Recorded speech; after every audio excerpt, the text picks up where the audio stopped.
up, guys? Happy Friday the 13th. Welcome to the Attachment Confessions. My name is Chelsea, and I am super excited you're hanging out with me today for episode 20. Y'all, life has just been straight up lifing lately, so that's why I'm a couple days late on dropping this episode. But we've got a lot that we're unpacking today. So this should be a good one. A little late, but worth the wait. And just in case this is your first rodeo tuning into the Attachment Confessions, let me give you the scoop on what the pod is all about.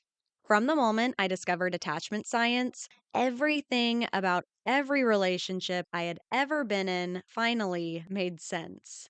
And now I'm figuring out what it takes to earn my attachment security and have the best possible relationships from now on.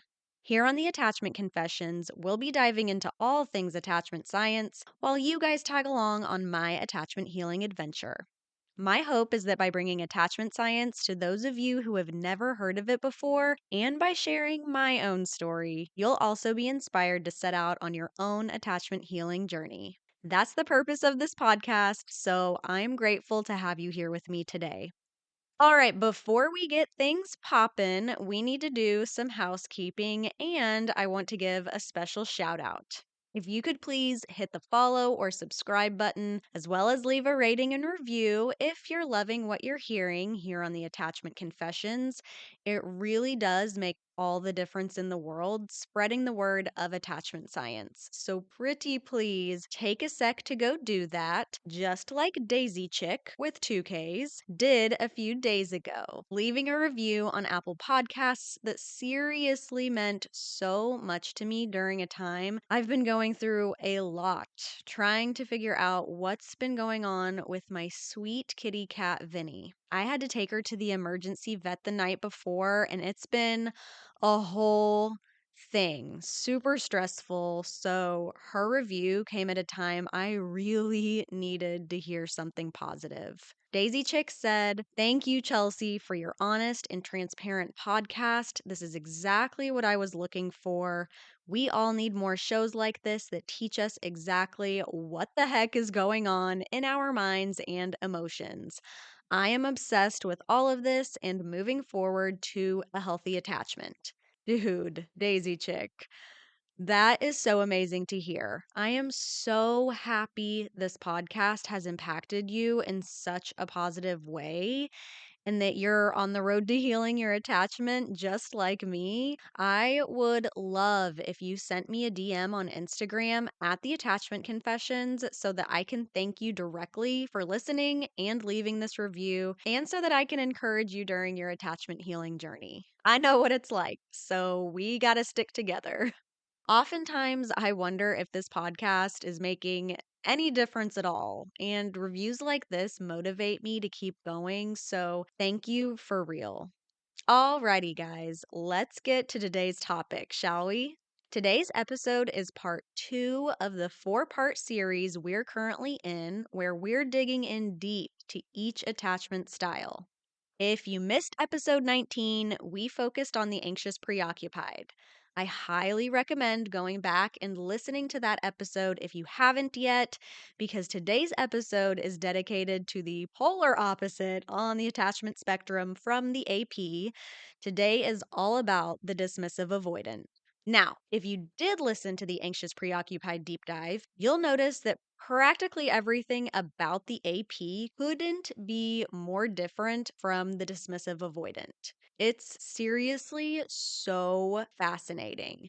So, whether you yourself are a dismissive avoidant or you've experienced dating a DA, like I have, you're about to have your mind blown. As I said toward the end of our last episode, the dismissive avoidant tends to get the most attention of all the insecure attachment styles because it's the most predictable, yet often the most frustrating, confusing, and quite frankly, heartbreaking. So go ahead and grab yourself a pillow to scream into because here we go. As a quick reminder, the science of attachment refers to the attachment style every single one of us forms in childhood due to the emotional attunement level, or lack thereof, of our parents or primary caregivers. This formed attachment style then goes on to shape and predict how we behave in romantic relationships for the rest of our lives.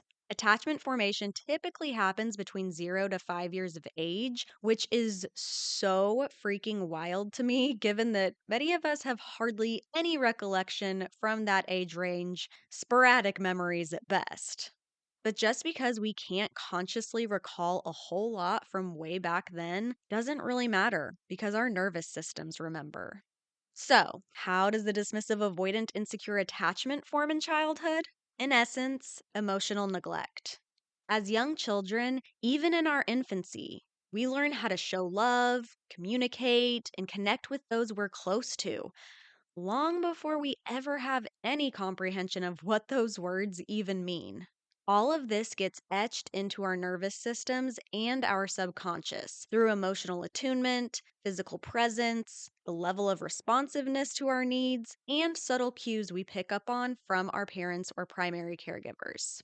When our parents' approach to our needs consistently center around emotional distance, dismissiveness, neglect, or even punishment, this is what shapes the dismissive avoidant attachment within the child. The parent's disregard toward their child's emotions doesn't have to be a major display of rejection either. It can actually seem pretty benevolent, like saying to their child things like, "Oh, calm down," or "That's not a big deal," or "Why are you so upset? Quit your whining," or "I'm busy right now." But when that's the consistent messaging the child receives towards their emotional needs, the impact it makes is actually a big deal. When a child's emotional experiences are repeatedly ignored, minimized, mocked, or punished, they learn to suppress their feelings and rely solely on themselves for comfort. Their nervous system learns at a very young age. Okay, it is totally not safe to express how I feel or show any emotions. Got it. On the flip side, their parents often praised them for their achievements, independence, and sense of responsibility, which goes on to create their strong desire for autonomy, success, and self reliability. They are quite literally conditioned to depend on themselves and nobody else because opening up and showing vulnerability results in feeling embarrassed and ashamed. Now, hear me when I say avoidant parenting is not indicative of the level of love they have for their child. In most cases, they deeply love their child, but it's about emotional availability and emotional intelligence, both of which are areas the parents unfortunately lack in, usually because they too had avoidant parents when they were children. The DA child feels very alone in their feelings. Oftentimes, they're looking around at the adults in their life, wondering, why am I the only one that feels these big feelings? Something is clearly wrong with me. This is what goes on to explain the dismissive avoidance core attachment wound defectiveness. They believe they're broken, like they straight up came out of the factory built incorrectly. Not only do they feel broken, they feel as though they can't be fixed. They just are the way that they are. This is where their deep rooted shame and fears of vulnerability, criticism, and rejection stem from. And these are then the subconscious fears they carry with them into all of their romantic relationships. Now, this probably won't come as a surprise, but the vast majority of dismissive avoidants are male.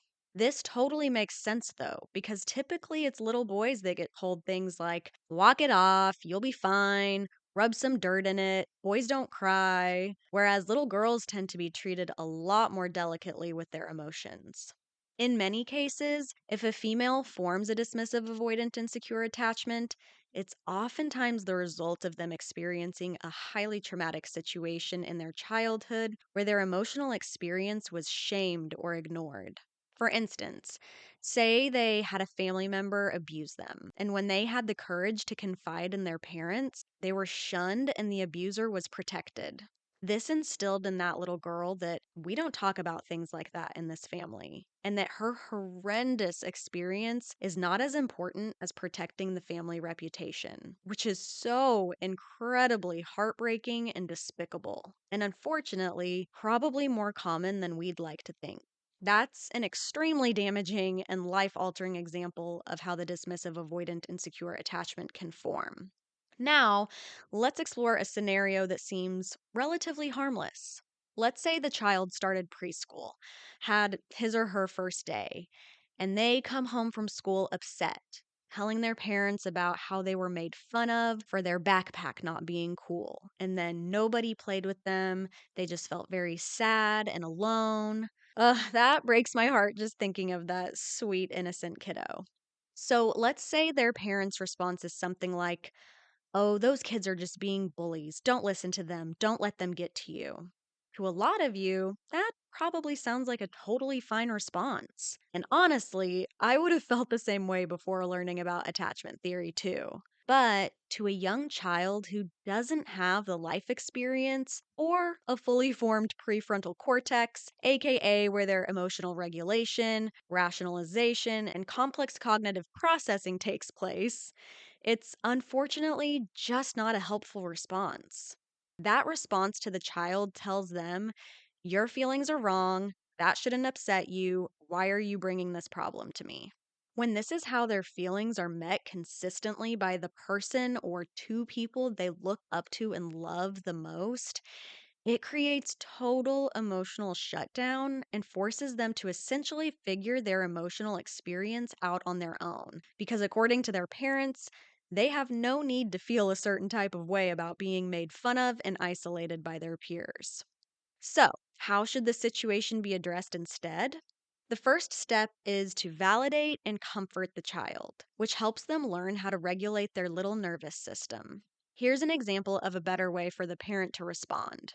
"Oh gosh, I'm so sorry, baby. I can understand how that would be hurtful and make you sad. I've been teased before too, so I know how you feel." Pull your child in, hold them, physically comfort them as you're responding to their experience in this way. If they're crying, let them know, "It's okay to cry. I love you so much. You're safe here with me." The neurochemicals of safety, bonding, and closeness that get released in the child's brain then go on to help them complete the emotional processing cycle, which is so crucial to establish in kids so that later on in life, when they experience distress as teens and then as adults, their nervous systems have been wired to regulate their emotions without necessarily needing another person helping them. But when they're kids, the parent is essentially letting the child borrow their regulated nervous system in those moments, which is quite literally training them how to appropriately and fully process their emotions. This signals to their subconscious that it's safe to express how they feel. Once the parent has comforted the child in this manner, then it's okay to pivot into problem solving mode. The initial response example I gave is now totally appropriate to lovingly give now that the soothing has taken place. "Honey, sometimes people are just mean and it's unfair. Remember who you are and that you are so loved. Don't listen to them and don't stoop down to their level either. Always be your kind self." So, that example right there is not only how to not form a dismissive avoidant insecure attachment, it's honestly how to foster a secure attachment in general. But I wanted to give you guys a real life scenario that seems completely benign, right? But when that's consistently how a child's emotional needs are responded to, with indifference, impatience, or apathy, then they're being conditioned for a life where expressing their feelings means they're not safe. Now, more often than not, dismissive avoidants tend to report having a great childhood. Their parents were there for them, very involved in their day to day life. They often had a close knit family unit. Mom was on the PTA board and dad played catch with them every night. Typically, their parents were present physically and provided them with their utilitarian needs, just not their emotional needs. That's where the disconnect lies. But most DAs don't even really realize that their parents lacked in this area. A very typical phrase you'll hear a dismissive avoidant say is, "We just didn't talk about stuff like that in my family," meaning their feelings. Okay, now that we have the foundation laid of how the dismissive avoidant attachment is formed, along with their primary attachment wound of deep defectiveness, let's chat through some of the characteristics and patterns of behavior they tend to portray throughout their romantic relationships. Because DAs feel immense shame around their feelings and are highly sensitive to vulnerability and criticism, their primary needs in romantic relationships are peace and harmony. In their eyes, relationships should be light, carefree, easy, and fun, which sounds awesome, right? But the problem with that mindset is that no matter how easygoing your partner might be, all relationships eventually encounter conflict. It's inevitable. But for a DA, when the dopamine high they experience at the beginning of a new relationship starts to take a downward plunge and reality sets in, that's when everything changes for them. That excitement and passion they had at the beginning starts to dwindle as the newness and novelty wears off. And this is precisely when their nervous system goes into panic mode. Now, if you've listened to the attachment confessions at all, you guys know that my favorite attachment expert is Dr. Sarah Hensley.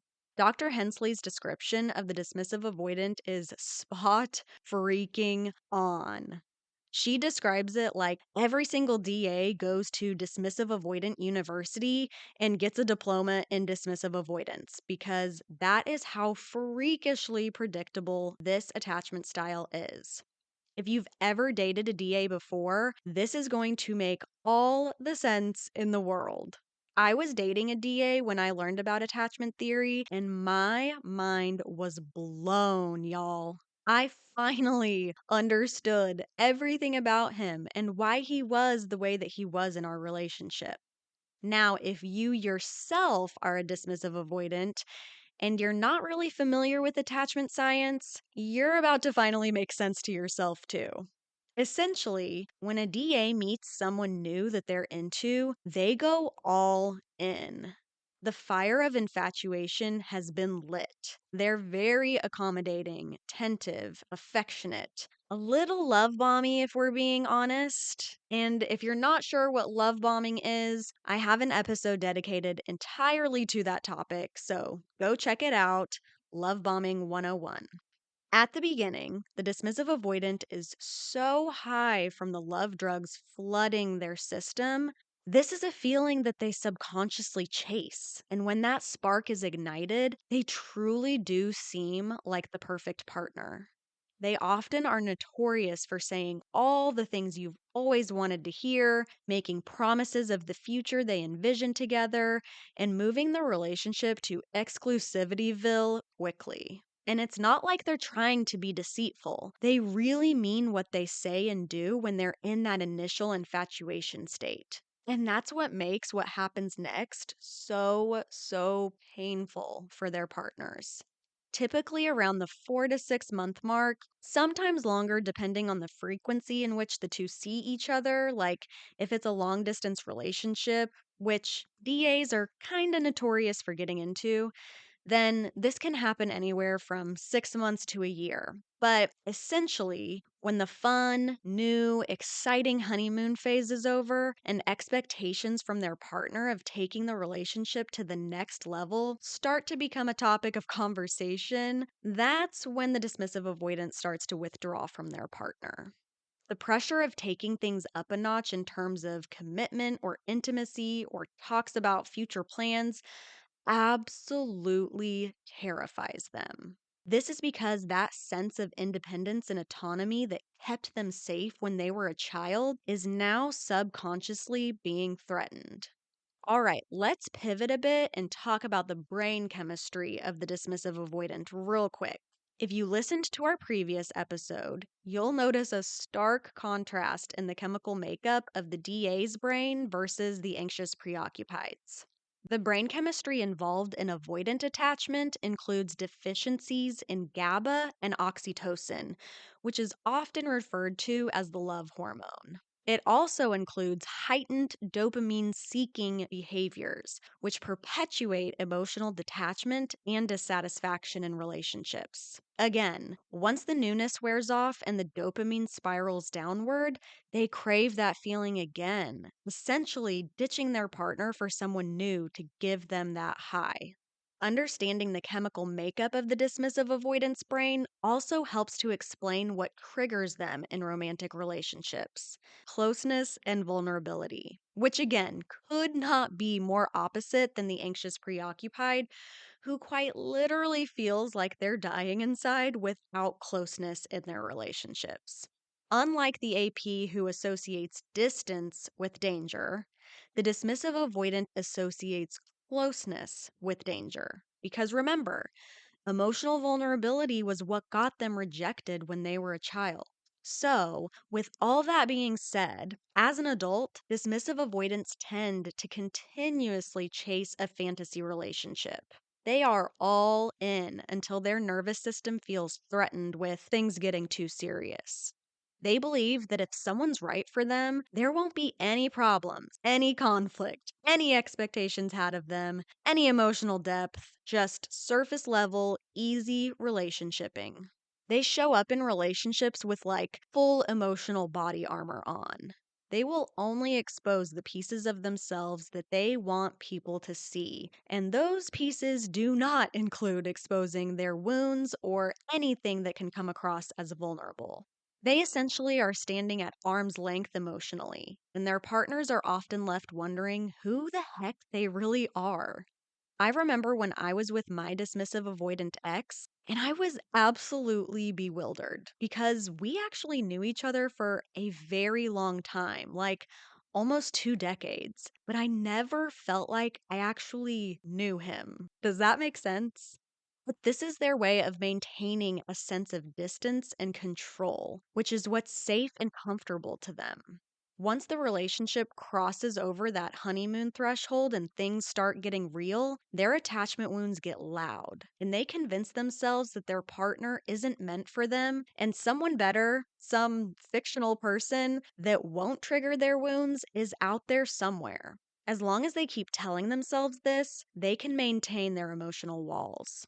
They'll begin to fault find and nitpick at very minor things, things that in all actuality aren't really deal breakers, and convince themselves, oh, we're just not meant for each other. He's messy, or she takes too long to get ready, or my ex didn't do XYZ that they're doing. And once they've uncovered enough little flaws, this is their way out because they're able to make their partner the problem without confronting their own fear or shame. Facing their own internal issues is just too painful for them. So they'll discard their partner out of the blue for oftentimes very insignificant reasons, which is absolutely earth shattering for their partner, given how in love the DA was at the beginning of the relationship. Then, the next knife in the heart for the partner they just discarded, like the relationship meant nothing to them, the dismissive avoidant is often quickly on to the next. Because remember, they need that dopamine high of someone new and exciting again. They seek validation and attention from somebody who hasn't yet seen the parts of them that they so desperately try to keep hidden. And this cycle unfortunately continues partner after partner after partner. Infatuation, then fault finding, then discarding. They rarely give themselves the time needed in between relationships to process things, grieve the breakup properly, self reflect, and grow in the areas they could use some self improvement.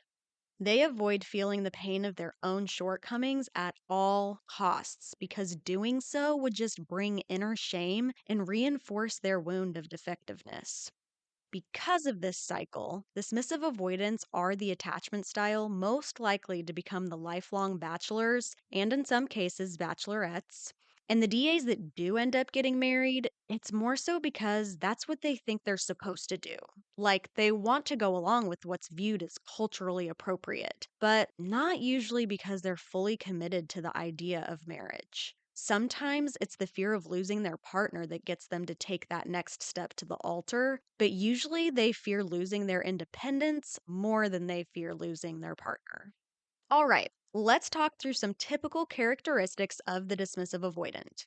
First and foremost, I hate to say this, But the dismissive avoidant tends to be the most difficult insecure attachment style to change. This is because the self awareness and reflection required in order to spark change in the first place immediately puts the DA on the defense, because that triggers their attachment wounds around shame, vulnerability, and defectiveness. As we all know, first step to change is recognizing you need it in the first place. And it's incredibly difficult for dismissive avoidance to even get to step one. DAs are also known for being workaholics and hobbyaholics. Remember, as children, they were praised for their early adoption of independence, achievement, and sense of responsibility, so they carry this into adulthood. Not only does it give them a sense of pride and they value working hard and being successful, but they're also able to use work or hobbies as a means of escape and avoidance. On the flip side of these sabotaging characteristics, just like the AP, there are a number of positive qualities dismissive avoidants have as well. Since DAs tend to work really hard, they also tend to be great providers. So that's definitely one of their superpowers. They're also typically very outgoing, adventurous, spontaneous, charming, and have a great sense of humor. Remember, they like things to be easy breezy, light, and fun, so they tend to play the part of the jokester and the life of the party. The people that don't know the dismissive avoidant from a romantic standpoint often describe them as someone who's a great person, fun to be around, always there when you need them, will give you the shirt off their back, etc. They tend to have solid reputations outside of their romantic relationships. They're also known for being very family oriented.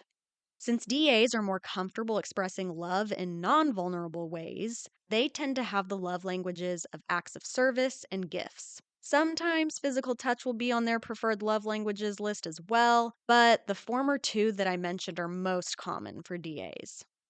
Okay, guys, just like our synopsis of The Anxious Preoccupied, I know that probably came across kinda harsh. I really don't mean for it to. It's just, we have to look at each insecure attachment objectively. There's a reason why understanding attachment science and our own attachment styles is so crucial. When we better understand ourselves and why we repeat certain patterns and behaviors in our relationships, we can then put the work in to change those patterns for the better. I know I said that the dismissive avoidant is the most difficult attachment to heal, but hear me when I say it is absolutely achievable. It may be a slower process for the DA because they often have to microdose the information and metacognitive tools that are practiced when trying to earn your attachment security, but it is doable. Trust me. Dismissive avoidants often tank in therapy or couples counseling, though, because their wounds of defectiveness are activated in those settings. But coaching is a fantastic option for DAs. I'll put another link to Dr. Sarah Hensley's hybrid group coaching program in the show notes. Her success rate working with DAs using the group coaching approach is very high because it's not as high pressure of an environment compared to therapy or couples counseling. Alrighty, guys, I think that's probably a good stopping point for today. Just like the AP, there's so much more that we could dive into with the dismissive avoidant, but we'll get into other aspects of the DA in future episodes. Quick reminder, I'm still looking for an anxious preoccupied who is brave enough to share their story for an upcoming lived experience guest episode. So if you're an AP and would like to be considered as a guest, please DM me on my Instagram at the Attachment Confessions. For our next episode, we're going to do a deep dive into the fearful avoidant, the attachment style of yours truly. So you won't want to miss it. Thank you again so much for listening and supporting this podcast. I hope y'all have a wonderful next couple of weeks, and I'll see you right here on the Attachment Confessions next time. Love you guys. Bye.